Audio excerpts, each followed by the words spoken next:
ఇప్పుడే జీ5 app download చేయండి. చూడండి మీ ఫేవరెట్ టీవీ షోస్ ఎప్పుడైనా ఎక్కడైనా. జగదాత్రి దివ్యాంకని పొగిడిందా తిట్టిందా ఏంటో? ఈ ఆడవుల గొడవలు చూడటానికి ఇంట్రెస్టింగ్ గా ఉన్నా అస్సలు అర్థం కావు. అయినా నువ్వేమంతా ఆనందపడిపోకు. మా వదిన అనాథలకు అభాగ్యులకు సాయం చేయడంలో ముందుంటుంది. అలాగే నీ మెహందీ ఫంక్షన్ కి కూడా ఒప్పుకుంది. అది నీ గొప్పతనమో ఇంకెవరి గొప్పతనమో కాదు, మా వదిన గొప్పతనం. ఈ జగదాత్రి నరాల్లో పొగరుంది. కౌశికి మీద ఒక్క మాట కూడా పన్నివ్వదు. ఎంత ప్రయత్నించినా మాటల్లో గెలవలేకపోతున్నా. నీకు పొగరు బాగా ఎక్కువైంది. మన ఇంట్లో ఉన్నప్పుడు కుక్కిన పేన్లా పడుండేదానివి. ఇప్పుడేంటే ఎగిరెగిరి పడుతున్నావు? అప్పుడు నువ్వు నన్ను బాధ పెట్టాలని మాట్లాడేదాన్ని నిషి, కానీ ఇప్పుడు అవమానించాలనుకుంటున్నావు, అది కూడా ఇలాంటి వాళ్ళ ముందు. సరేలే, బయట ఫంక్షన్ కి కావాల్సిన సామాన్లు దించుతున్నారు, వెళ్ళి జాగ్రత్తగా తీసుకొచ్చి ఇంట్లో పెట్టు. అలాగే ఫంక్షన్ కి నా ఫ్రెండ్స్ వస్తున్నారు, వాళ్ళకేం కావాలో దగ్గరుండి చూసుకో.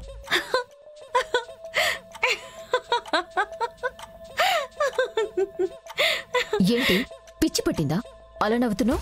లేదు, నీ అమాయకత్వం చూస్తుంటే నవ్వొస్తుంది. అయినా నేను దివ్యాంగ మెహందీ ఫంక్షన్ లో ఎందుకు పనిచేస్తాను? నేను చెప్పాను కాబట్టి. చూడు నిషి, ఒక అక్కగా నీకోసం నేను ఏమైనా చేస్తాను. ఈ ఇంటికి మంచి కోరే మనిషిగా ఈ ఇంట్లో వాళ్ళ కోసం ఏమైనా చేస్తాను.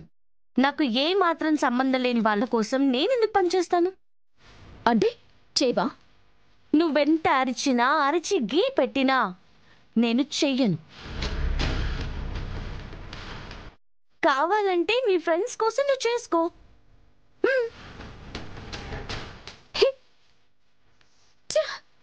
నా ఇంట్లో నన్నే పని వాళ్ళతో సమానంగా చూస్తుందా?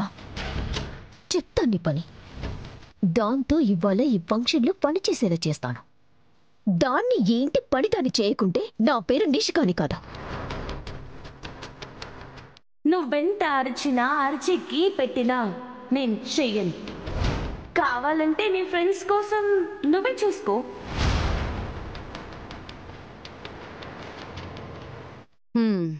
ఊరికే ఆ అమ్మి జోలికి పోయేదేలా?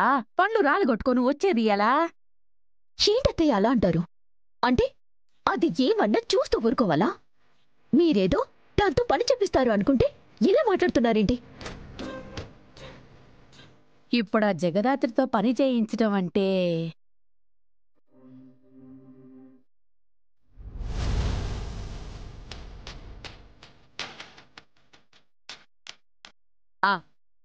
ఉండు చెప్తా.